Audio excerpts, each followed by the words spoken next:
जय श्री राम। जय नीर भाई मुझे गोटे सरल मायार गोटे कथा कहूँ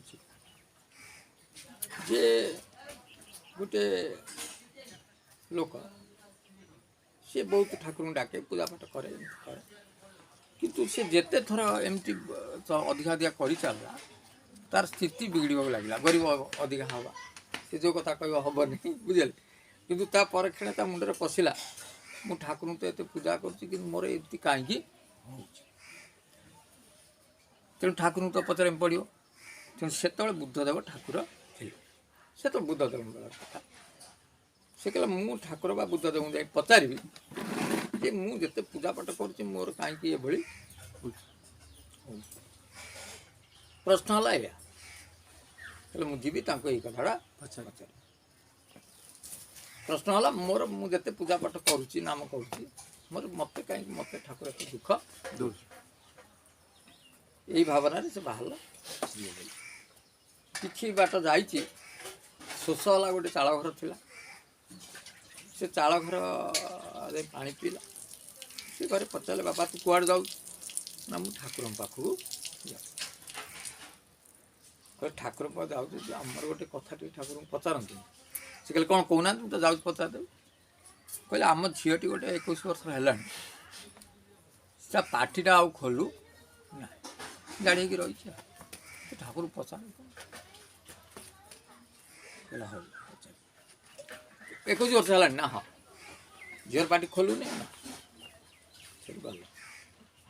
तापर किसी बाट जा देखले जे गोटे साधु सी तार पहाड़ पाद देश ध्यान ध्यानभक्त गोटे छड़ीटे हाथ धरिक एमती छड़ी को आश्रा कर बस ये जाए प्रणाम कले साधु महात्मा प्रणाम से आखि खोल कहले बाबा कड़े जीव रे ना मुझे बुद्धदेव ठाकुर पाक जाऊँ ठाकुर पाक जाऊँ टे ठाकुर पचार मोर तो एत 1000 एत 100 वर्ष एत वर्ष है 50 वर्ष 60 वर्ष तपस्या करुच्ची मत वैकुंठ केबे मिले यही कथा हाँ पचार प्रश्न होगा कईटा दीटा निजर गोटे ये दीटा 3टा होगा आगू चल देखले जो गोटे नदी पड़ी पारि हवा कष्ट कथा देखले गोटे कच्छिम कुर्म कहती विराट कुर्म सी आस कूड़े लगे कहला मो पर बस मुझे को पारि कर विराट कुर्म से बसिले सी सब पारि करदेला कहला बापा कौटी जाऊ ना मु ठाकुर पाखक जाऊँ ठाकुर पाखक जाऊँ मो कथा टे पचार बुझी दो कहले कौन कहूना कहले मुझे कच्छिम जन्म पुणी आउ जन्म बदला हेले मुझे दिन मत समय पचार ताल प्रश्न होगा के चार ठाकुर पाखे पहुँचला प्रणाम कला बुद्धदेव हसिले बस कहले बापा तू तो जी जानी आस कि गाय मट ते 3टा प्रश्न उत्तर मुझे 4 देवी अच्छा तो बर्तमान तोर गोटे प्रश्न ये 3 जन 3टा प्रश्न 4 कि आदर गोटे प्रश्न ते बात करने को पड़ो आ 3टा प्रश्न उत्तर मुझे ये गोटे समस्या पड़ला ना सी कहला मो प्रश्न आ न पचार ना एम मत भरसा कर तेणु मुझे प्रश्न पचार से प्रश्न प्रथम है जे कच्छिम कौच मुझे जन्म केमती परिवर्तन हो डायनोसर है केते दिन कुर्म होते ठाकुर कहले आज कहीदे ता जो खोलपटा से निजे त्याग करदे खोलपाटा जहाँ रही सी तार आपे डायनोसर खाली खोलपाटा बाहर करदे निज भर से डायनोसर कहला से साधु जो कहले छड़टी धरिक एमती बसले 70 वर्ष है कहले कह जा से छड़टा को छाड़देव से वैकुंठ पड़े छड़टा तार जान आसरा रही है ना तृतीय प्रश्न ना कह से झीर बाहाघर कर दौतु ये ताकर परिवर्तन हो झील पाटी खोल प्रश्न 3 निज प्रश्न कहलानी पश्चिम पाखे आसिक ये कथाटी कहला जे तू खोलपाटा छाड़दे खोलपा छाड़ार शक्ति तो पाखे अच्छी ହେଲା ଆଉ ତୁ ହେଇଯିବୁ ଡାଇନସର ହେଇଯିବୁ ଡାଇନସର ଯାଉ କହୁଛନ୍ତି ସିଏ କ'ଣ କଲା ସେ ବାଲି ଉପରୁ ଯାଇକି ତା ଇଏଟାକୁ ଛଡ଼େଇଦେଲା ଯେମିତି ଛଡ଼େଇଦେଲା ସେ ଆସ୍ତେ ଆସ୍ତେ ବଢ଼ିକି ଡାଇନସର ହେଇଗଲା କିନ୍ତୁ ଯେତେବେଳେ ଛଡ଼େଇ ଦେଲା ସେ ଯେଉଁ ଖୋଳପା ଭିତରେ ନବରତ୍ନ ବୋଝେଇ ହେଇକି ସବୁ ଥିଲା 9 ପ୍ରକାର ରତ୍ନ ତା ଭିତରେ ଥିଲା ତୁ ଆକୁ ନେଇଯା ମୋର କ'ଣ ହବ ମୁଁ ତ ଜଙ୍ଗଲକୁ ପଳେଇବି ନା ତେଣୁ ତୁ ନେଇଯା ତାହେଲେ ଇଏ ନବରତ୍ନ ପାଇଗଲା ତାପରେ ଆସି ବାବାଙ୍କ କତିରେ ପହଞ୍ଚିଲେ ସାଧୁଙ୍କୁ କହିଲା ମହାତ୍ମା ଆପଣ ଯେଉଁ ଛଡ଼ ଟିକେ ଆଶ୍ରା କରିଛନ୍ତି ଛଡ଼ିଟାକୁ ସେଇଟାକୁ ଛାଡ଼ି ଦିଅନ୍ତୁ ଆପଣ ପଳେଇବାକୁ ସେ ଯେମିତି ଛାଡ଼ି ଦେଇଛନ୍ତି ଆଉ ଛାଡ଼ିବେ କ'ଣ ଏ ବାଟି ତା କତିକି ପକାଇଦେବେ ତୁ ନେଇଯା କହି ଛାଡ଼ି ଦେଇଛନ୍ତି ହଠାତ୍ ତାଙ୍କର ପାଣଟା ବୁଝନ୍ତି ତାହେଲେ ସେ ବାଡ଼ିଟାକୁ ଆଶ୍ରା କରିଥିଲେ ତେଣୁ ତାର ଅର୍ଥ ହେଉଛି ଯେଉଁ ସୁଖ ଅହଙ୍କାରକୁ ଯେପର୍ଯ୍ୟନ୍ତ ତ୍ୟାଗ ନ କରୁଛ ଯାହାକୁ ଆଶ୍ରା କରୁଛ ତାକୁ ତ୍ୟାଗ ନ କରୁଛ ତାହେଲେ ତୁମେ ସେଠିକି ଯାଇପାରିବ ତେଣୁ ବାଡ଼ିଟା ଯେତେବେଳେ ଛାଡ଼ିଦେଲେ ତାଙ୍କର ସାରା ବେସାରା ହେଇଗଲେନି এটা ମଜବୁତ ରଖି ତ ଧ୍ୟାନ କରୁଥିଲେ ନା ଛାଡ଼ିଦେଲେ ବେସାରା ହେଇଗଲା ସେ ତାପରେ ଆସିକି ଏଇ ଯେଉଁ ଚାଳ ଘରେ ସେ ଝିଅ କଥା ପାଇଁ ପହଞ୍ଚିଲେ ସେ ପାଣି ଫାଣି ଦେଲେ କହିଲେ ବାପା ଆମ କଥା ବୁଝିଲୁ ନା ହଁ କ'ଣ କଲେ ନା ବାହାଘର କଲେ କହିଲା ବାପା ତୋଠୁ ଆଉ ଯୋଗ୍ୟ ପୁଅ କେଉଁଠି ଆମେ ପାଇବୁ ଏ ଝିଅଟି ତୁ ନିଜେ ବାହା ସେ ଯେମିତି ବାହା ହେଲା ସେଠି କ'ଣ ହେଲା ମୁଁ କହିଲି ଆଚ୍ଛା ଧନ ପାଇଲା ସ୍ତ୍ରୀ ପାଇଲା ଅର୍ଥାତ୍ ସଂସାର ହେଇଗଲା ତା ସହିତ ବାବାଙ୍କର ଛଡ଼ ଟିକେ ହାତରେ ଧରିଲା ଅର୍ଥାତ୍ ମୁକ୍ତି ମାର୍ଗଟାକୁ ସେ ପାଇଲା ତାହେଲେ ତା ନିଜ ପ୍ରଶ୍ନର ଉତ୍ତର ନ ବାଢ଼ିଥିବାରୁ ପର ପାଇଁ ସେ କହିଥିବାରୁ ତା ନିଜର ଉପକାର ହେଲା ନା ତାଙ୍କର ତା ନିଜ ପ୍ରଶ୍ନଟା କ'ଣ ଥିଲା ମୁଁ କାହିଁକି ଗରିବ ହେଇ ଯାଉଛି ଠାକୁରଙ୍କୁ ତାହେଲେ ସେତିକି ପର୍ଯ୍ୟନ୍ତ ସେ ବୁଝିଲା ଯେପର୍ଯ୍ୟନ୍ତ ମୋ ମନରେ କାମନା ରହୁଛି ଧନ ପ୍ରାପ୍ତି ହେବ ଭଗବାନ ନା ନେଲେ ସେ ପର୍ଯ୍ୟନ୍ତ ଭାବୁଛି ମୁଁ ଗରିବ ହେଉଛି ତେଣୁ ତାକୁ ପରୀକ୍ଷା କରିବା ପାଇଁ ଇଏ ପ୍ରକୃତରେ ଧନ ଲୋଭରେ ଆସିଛି ନା ପରର ଉପକାର କରିବା ପାଇଁ ଆସିଛି ତେଣୁ ସେ ଠାକୁର ବୁଝିଲେ ନା ଇଏ ପରର ଉପକାର କରିବା ପାଇଁ ଆସିଛି ସେତେବେଳେ ତାକୁ ଧନ ଦେଇଦେଲେ ଆଉ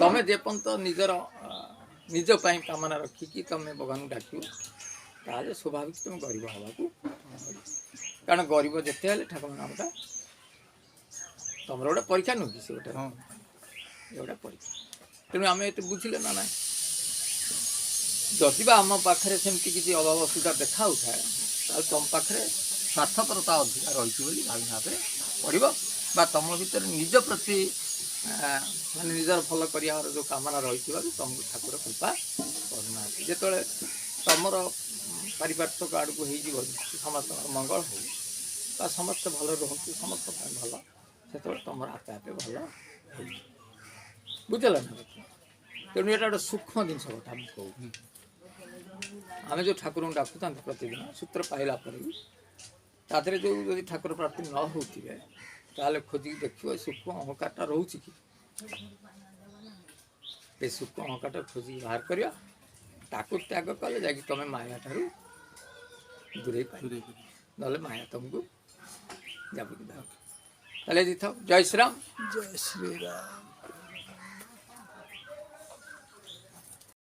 बोलছি ଆମର ଶ୍ରୀରାମଚନ୍ଦ୍ର ଭଗବାନ କି ଜୟ ଦେଖିବ ରତ୍ନାକର ମୁଁ ବହୁତ ପଢ଼ିଲିଣି ବହି ମୋ ବାପା ଆସି ତ ବହୁତ 27 ବର୍ଷ ହେଲାଣି ସେ ତାଙ୍କୁ ସବୁଦିନେ ଠାକୁର କହୁଛନ୍ତି ଯେ ଏଠି ଗୋଟେ ଯଜ୍ଞ ହେବ ସେ ଋଷିମାନେ ଆସିବେ ଏବେ ବି ଡାକୁଥିଲେ ମୋତେ କହିଲେ ଯେ ଋଷି ଆସିବେ ଏଟା ଯଜ୍ଞ କର କିନ୍ତୁ ମୁଁ ପ୍ରଥମରୁ କହୁଛି ମୁଁ ବୁଝି ଯାଇଛି କାଳି ବୁଢ଼ୀ ଗୋଟେ ଯଜ୍ଞ କରିଦେଇ ଯାଇଛି ମୁଁ ସେତିକିରେ ବୁଝାଇ ସେ କହୁଛି ନା ନା ସେ ନୁହଁ ସେ 5 ଜଣ ଋଷି ଆସିବେ ସେ ଯଜ୍ଞ କରିବେ ତେଣୁ ବାପାଙ୍କ କଥା ଅନୁସାରେ ବୃଦ୍ଧ ହେଇଗଲାଣି ତ 26-27 ବର୍ଷ ଯେ ମୁଁ ଆଉ ପଢ଼ୁ ପଢ଼ୁ ଗୋଟିଏ କଥା ସବୁବେଳେ ମୁଁ ଏଇ ଲୋକର କଥାଟାକୁ ପଢ଼େ ଯେ ଲେଖିଛି ଏଇଟା ଅଷ୍ଟମ ନିଘଣ୍ଟରେ ଶିବକଳ୍ପରେ ଯେ ବିଶ୍ୱନାଥ ବୋଲି ଭକତ କଳା ମାଟିରେ ଘର ବିଶ୍ୱନାଥ ବୋଲି ଭକତ କଳା ମାଟିରେ ଘର ପଞ୍ଚତତ୍ତ୍ୱ ଯଜ୍ଞ କରିବ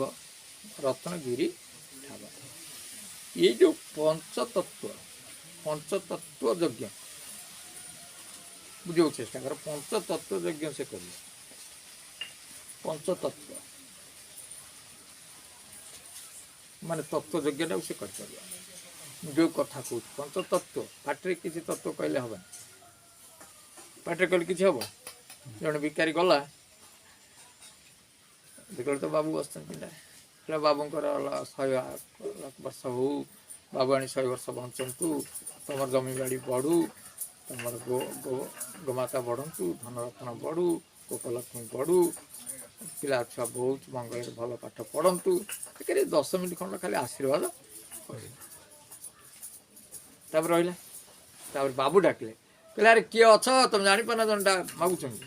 ତାଙ୍କ ପାଇଁ 50 କିଲୋ ତୁମର କୌଣସି ଚାଉଳ, ବାସନା ବାକି ଚାଉଳ ଆଣ, 10 କିଲୋ ଖଣ୍ଡ ମୁଗ ଯାଇ, ଘିଅ କେଜିଏ, ଆଳୁ 30 କିଲୋ, ବାଇଗଣ 5 କିଲୋ, କଦଳୀ 2-4 ଫେଣା ଆଣି ତାକୁ ଦିଅ। ସରିଲା। ଇଏ ବସିଛନ୍ତି, ସିଏ ବସ। କହିଲେ ବାବୁ ଆଉ କହିଲେ କାହିଁ ଆଣୁନାହାନ୍ତି? କ'ଣ କହିଲି? କହିଲେ ବା କହିଲେ ଏଇ ଯେଉଁ ଚାଉଳ ଯାଇ ଆସୁନି କାହିଁକି? କହିଲେ ତମେ ଯେଉଁ କହିଲ ଆମର ଲକ୍ଷ୍ମୀ ବଢ଼ିବ, ଆମର ସବୁ ହେଲା, ଆମର ହଉ, ଆମେ ହେଲେ ବଳ ଦେଇଦେବୁନି। ତମେ ପାଟିରେ କହିଗଲେ ଏଇଆ ହେବ, ମୁଁ ପାଟିରେ କହିଗଲି ଏଇଆ ଦେବ, ଆଉ ତମେ ଦେବା ନେବା କେଉଁଠି ଅଛି? ପାଟିରେ କହିଦେଲେ କ'ଣ କିଛି ଫଳି ହେଉଛି? ମୋ ଶାନ୍ତ ମୋ ବୁଢ଼ୀ ମା' କହେ, ପାଗଳା ତୁ ନେଇଯାନି, ଗରମ ପାଣି ଯେତେ କରିବୁ ପିରାରେ ପକେଇଦେବୁ, କ'ଣ ପୋଡ଼ିଯିବ ପିରା? ଗରମ ପାଣିରେ କ'ଣ ନିଆଁ ଲାଗିବ? ଇଏ ଘର ଲାଗିବ କି? ସେଇଭଳି କଥା କଥା କହିଦେଲେ କ'ଣ ଜଣଙ୍କର ହେଇଯିବ? ଫେର ଗୁରୁ କାହିଁକି ହେଇଛନ୍ତି? ଗୁରୁ କହିବା ପାଇଁ ହେଇନାହାନ୍ତି, ସେ କରେଇଦେବା ପାଇଁ ହେଇଛନ୍ତି। ତେଣୁ ଏଠି ଜଣାପଡ଼ୁଛି ଯଦି ବିଶ୍ୱନାଥ କିଏ ଥାଆନ୍ତି, ବରଂ ସେ ଯଦି ଶୁଣୁଥାନ୍ତି ମୋ କଥା, ସେ ହୃଦୟଙ୍ଗମ କରିବା ଦରକାର ଯେ ପଞ୍ଚତତ୍ତ୍ୱ ଯଜ୍ଞଟା କରିପାରିବ। ସେ ତତ୍ତ୍ୱ ଅର୍ଥ ହେଉଛି ପାଟି ଖୋଲିବ ନାହିଁ। ପବନ ସୂତ୍ରରେ ସେ ଏକାକ୍ଷର ମନ୍ତ୍ର, ନଣାକ୍ଷର, ବ୍ରହ୍ମେକାକ୍ଷର, ଯେତେକ ସବୁ ନିରାକାର ମନ୍ତ୍ର, ଏସବୁ ତାକୁ ଦେଇପାରୁଥିବା ଦରକାର। ପବନକୁ ଆୟତ୍ତ କରିକି ଯେ ପବନ ବୁଝିବା ଚାଲୁଛି ଦେଇପାରିବ। କେଉଁଟା କୁମ୍ଭକରେ ହେବ, କେଉଁଟା ରେଚକରେ ହେବ, କେଉଁଟା ସମୟରେ ହେବ, ବୁଝିଲେ? ସେ ସୂତ୍ର ଜାଣିଥିବା ଦରକାର। ତାକୁ ତତ୍ତ୍ୱ, ପଞ୍ଚତତ୍ତ୍ୱ କୁହାହେଉଛି। ପଞ୍ଚତତ୍ତ୍ୱ ସେଇ ଲୋକ ଆସିଲେ ଏ ଯଜ୍ଞଟି କରିବେ। ମୁଁ ତ ମନେ ମନେ ଖୋଜୁଛି, କିନ୍ତୁ ବହିଟା ଲେଖିଛି ଏଇ ରତ୍ନଗିରି ଠାବର। କଳା ମାଟି କଳା ମାଟି, ଆମର ଏଠି କଳା ମାଟିଆ ଅଛି, କଳା ମାଟି ଲେଖିଛନ୍ତି।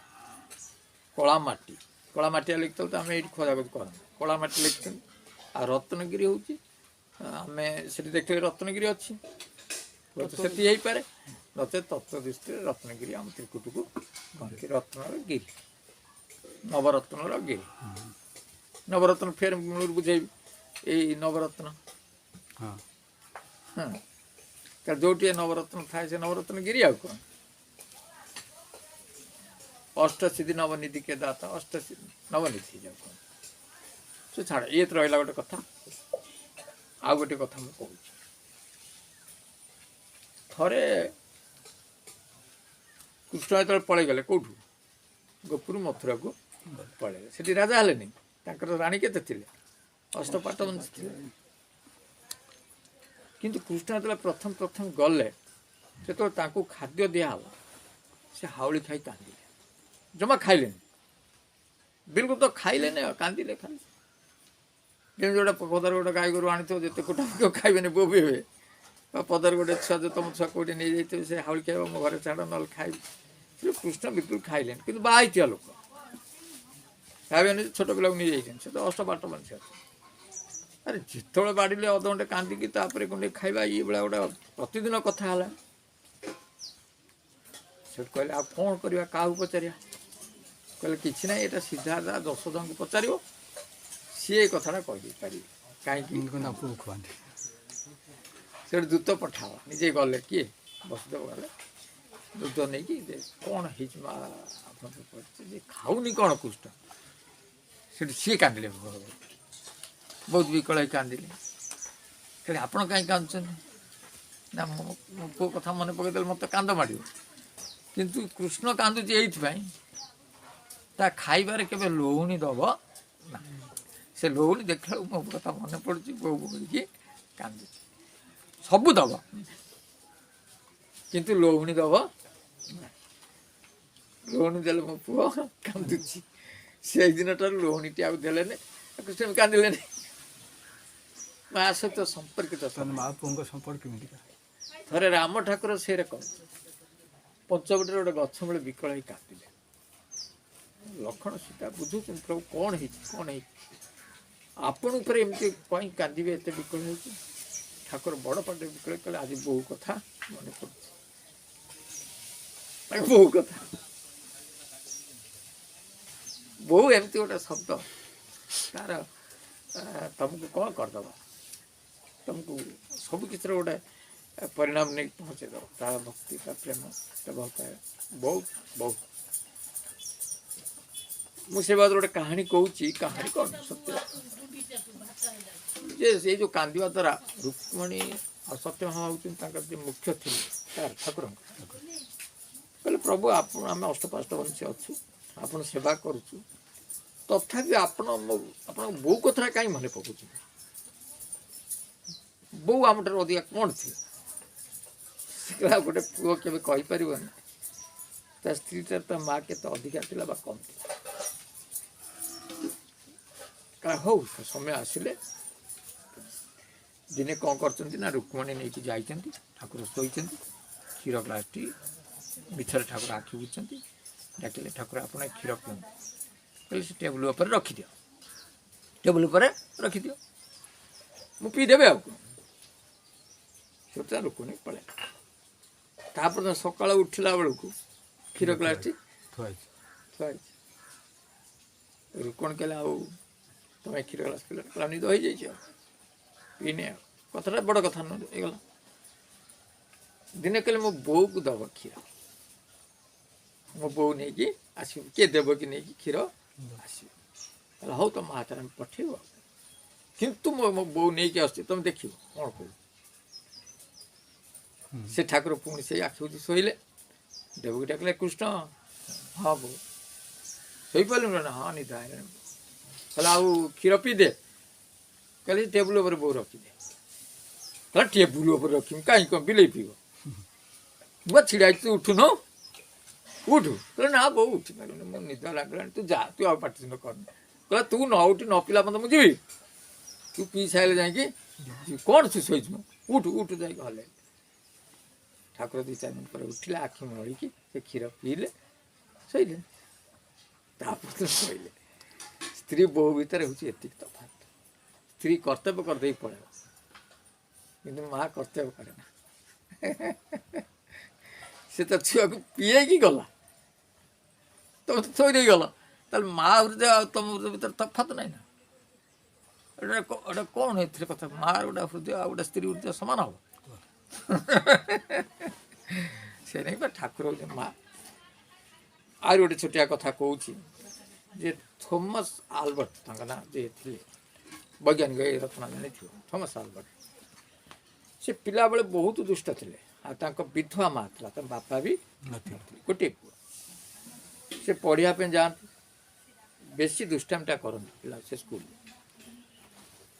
ଥରେ ଯେତେବେଳେ ତାଙ୍କର ମିଟିଂ ହେଲା, ତାଙ୍କ ଗାର୍ଡ଼ିଆନକୁ ଗୋଟେ ଚିଠି ଦିଆଯାଏ ତାଙ୍କ ରେଜଲ୍ଟ ସମ୍ପର୍କରେ। ସିଏ ଗୋଟେ ଚିଠିରେ ଲେଖିଥାନ୍ତି ଯେ ଆପଣ ଗାର୍ଡ଼ିଆନ ଭାବରେ କୁହାହେଉଛି ଆପଣ ପୁଅକୁ ଆମ ସ୍କୁଲକୁ ଆଉ ପଠାଇବେ ନାହିଁ, ଆମେ ସେ ପିଲାକୁ ପଢ଼େଇବୁ ନାହିଁ, ତାର ଦୁଷ୍ଟାମି, ତାର ପରୀକ୍ଷା ଫଳ ଏସବୁ ଖରାପ ହେଇ ଚାଲିଛି, ତେଣୁ ଆପଣ ଯଦି ତାର ଭଲ ଚାହୁଁଛନ୍ତି ଆମ ସ୍କୁଲ ଉଠେଇ ନେଇ ଅନ୍ୟ ଗୋଟେ ସ୍କୁଲରେ ପଢ଼ା। ଚିଠି ଦେଇଛନ୍ତି କାହା ହାତରେ? ତା ପିଲା ଛୋଟ ପିଲା, ସେ କ'ଣ ପଢ଼ି ଜାଣିଛି? ଆଣିକି ବୋଉକୁ ଦେଲା। ବୋଉ ପଢ଼ିଲେ, ପୁରା ପରିଷ୍କାର ଲେଖା ହେଇଛି ଆପଣ ପିଲାକୁ ଉଠେଇ ନେଇଯାଆନ୍ତୁ, ଏଠି ପଢ଼ିବନି, ଅନ୍ୟ ସ୍କୁଲରେ ପଢ଼ାନ୍ତୁ। ଇଏ ବହୁତ ଜୋର କାନ୍ଦିଲେ। ପିଲାଟା ଛିଡ଼ା ହେଇଛି ଆଗରେ, କହିଲା ବୋଉ ଏ ଚିଠି ପଢ଼ି କାନ୍ଦୁଛି କ'ଣ, କ'ଣ ଲେଖିଛନ୍ତି ସେଥିରେ? କହିଲେ ବାପାରେ ମୁଁ ଆଉ ପଢ଼ିପାରିବିନି। କହିଲେ କ'ଣ ହେଇଛି କହୁନ ବୋଉ, କ'ଣ କାନ୍ଦୁଛି କାହିଁକି କହ? ନା ତମ ପ୍ରିନ୍ସିପାଲ୍ ଲେଖିଛନ୍ତି ଯେ ତମ ପୁଅ ଏତେ ଭଲ ପଢ଼ୁଛି, ଏ ସ୍କୁଲ ତା ପାଇଁ ଯୋଗ୍ୟ ନୁହଁ, ତାକୁ ଗୋଟେ ବଡ଼ ସ୍କୁଲ ଦେଖି ପଢ଼ାଅ, ସେ ଭଲ ପିଲାଟେ ହେବ। ହେଲେ ବୋଉ ମୋତେ ଗୋଟେ ବଡ଼ ସ୍କୁଲରେ ପଢ଼ଉନୁ ମୁଁ ବଡ଼ ଭଲ ପଢ଼ିବି ଆଉ କ'ଣ ଆକାଞ୍ଚୁ କାହିଁ ନା ପଇସା ପତ୍ର ନାହିଁ କହିଲେ ଯେତିକି ପଇସା ପତ୍ର ହଉ ମୋତେ ଗୋଟେ ଆଉ ସ୍କୁଲରେ ଗୋଟେ ନାଁ ଲେଖେଇଦେବି ସେଠୁ ମା କ'ଣ କରିବେ ଇଏ ଚିଠିକି ତା ବାକ୍ସ ଭିତରେ ରଖିଦେଲା ପୁଅକୁ ଆଉ ଗୋଟେ ସ୍କୁଲରେ ପଢ଼େଇଲା ସେ ପଢ଼ିଲା ଛୋଟିଆ କଥାର ଶିହରଣ ତା ଭିତରେ ପଶିଛି ଇଏ ସ୍କୁଲ ତା ପାଇଁ ଯୋଗ୍ୟ ନୁହଁ ଭଲ ସ୍କୁଲ ଯାଅ ସେ ଭଲ ପଢ଼ିବ ପଢ଼ିଲା ପଢ଼ି ପଢ଼ି ପଢ଼ି ପଢ଼ି ବୈଜ୍ଞାନିକ ହେଲା କି ଥମସ ଆଲବର୍ଟ ବୈଜ୍ଞାନିକ ନୁହଁ ସେ ପଦାରେ ରହୁଥିଲା ବେଳେ ବୋଉ ଏଠି ବୁଢ଼ୀ ହେଇକି ଦେହାନ୍ତ ହେଇଗଲା ମରିଗଲେ ସେଠୁ ଆଇଲେ ସେ ଆସିଲେ ଆସି ଯାହା ସବୁ ସବୁ କାର୍ଯ୍ୟ କଲେ ଯେ ଶେଷରେ ଦେଖିଲେ ବୋଉ ତା ବାକ୍ସରେ କ'ଣ ରଖି ସମସ୍ତ କଲେ ତୁମେ ଦେଖ ଚାବି ପଡ଼ିଛି ତୁମେ ବୋଉ ବାକ୍ସଟା ତୁମେ ଖୋଲିବ ନା ନାହିଁ ସେ ଖୋଲିଲେ ଖୋଲିକି ଦେଖିଲା ବେଳକୁ ସବୁ ଜିନିଷ ଯାହା ଅଛି ସେ ଚିଠି ପଡ଼ିଛି ସେଇ ତାରିଖ ପଢ଼ୁଛନ୍ତି ବିକଳ ହେଇକି କାନ୍ଦୁଛ ଯେ ତମ ପୁଅ ଆମ ସ୍କୁଲରେ ପଢ଼ିବା ଯୋଗ୍ୟ ନ ତାକୁ ନେଇଯାଅ ଆମେ ତାକୁ ପଢ଼େଇବୁ ତମକୁ ନିର୍ଦ୍ଦେଶ ଦିଆହେଇଛି ତାକୁ କିଛି ଦେଇଦେବୁ ତମେ ନେଇଯାଅ କାନ୍ଦୁଛନ୍ତି ବିକଳ ହେଇକି ଯେ ମା କେମିତି ମୋତେ ବଦଳେଇକି କହିକି ଆଜି ଗୋଟେ ବଡ଼ ବୈଜ୍ଞାନିକ କରିଦେଲା ତେଣୁ ମାଆର ହୃଦୟକୁ କେମିତି ଜାଣିବ ଅମାପ ଭଗବାନଙ୍କ ଅର୍ଥ କିଛି ମାପି ଦେଇପାରିବ କିନ୍ତୁ ମାଆକୁ ମାପି ପାରିବ ଏତେ ଏତେ ମୋ ବୋଉ ଅଛି ଏବେ ବି ଆସି ତା ହୃଦୟ ମାପି ପାରିବ ଅମାପ କେବେ ଦୁଶ୍ଚିନ୍ତା ଆସେ ନା ପୁଅ ପ୍ରତି ସବୁ ମାରିଲେ ବି ସେ ସେଇ ଭଲ ପାଇବା କହିବ ଏଇଟା କୋଉଠି ଗୋଟେ କାହାଣୀ ଯେ ସେ ପୁଅ ଟିକେ ଯେତେବେଳେ ବାହା କରିଦେଲା ତା ବୋଉ ଆସିଲା ପରେ ମାଆକୁ ମାରି ମାରି ଫୋପାଡ଼ି ଦେଲା ତା ବୁଝୁଳା ଆସ ରାଜାପଡ଼ା ବୋଉ ଫୋପାଡ଼ି ସେ ଗାଁରେ ଜଣ ଯେଉଁ ଯୁବକ ପିଲା ଥିଲେ ଆସିକି ଧରି ପକେଇଲେ କ'ଣ ହେଲା ନା ଚୋନାଲ ତୁ ମାରୁଛୁ କାହିଁ ତୁ ମାଟାକୁ ମାରୁଛୁ କହିଲା ନା ସେ ରହିଲା ମୋ ସ୍ତ୍ରୀ ଡିଷ୍ଟର୍ବ ହେଉଛି ଏଠି ଗୋଟେ ଝଗଡ଼ା ସେ ପଳେଇ ଯାଉ ଇଏ ସବୁ ସେ ପୁରା ପୁରିଆଟାକୁ ଧରିଲା କିଏ ସେ ଯେଉଁ ପିଲା ସବୁ ହଁ ପୁଡ଼ିଆ ଗଲା ତାପରେ ଯାଇକି ସେ ଯେଉଁ ଟୋକାକୁ କ'ଣ କଲେ କି ଦୁଇ ଚାରି ଚାପଡ଼ା ତା ଗାଲକୁ ଲଗେଇକି ମାଇଲେ ଶଳା ଇଏ ବକନଗରୁ ତୁ ଏଡ଼ିଟେ ହେଇଥିଲୁ ତୋତେ ଘୋ ପୋଛି ପୋଛି ସେ ଏତେ କଷ୍ଟରେ ମଣିଷ କରିଛି ତୁ ତ ଗୁଜରା ଧରି ଫୋପାଡ଼ି ଦେଉଛୁ ଦୁଇ ଚାରି ଇଏ ଦେଖିଲା ମାରନା ମୋ ପୁଅକୁ ମାରନା ମୋ ପୁଅ କହିଲେ ମାକୁ ମାର ଦରକାର କହିଲେ ନା ମୁଁ ମନା କରୁନି ମାରିବା ପାଇଁ କିନ୍ତୁ ତା ମୁହଁକୁ ମାରନା ଡାକ୍ତର କହିଛି ତାର ଗୋଟେ ବାତ ଅଛି ଭାରି ପଡ଼େ ପିଠି ପିଠିରେ ମାର କିନ୍ତୁ ମୋ ପୁଅ ଗାଲରେ ମାର ଇଏ ହେଉଛି ମା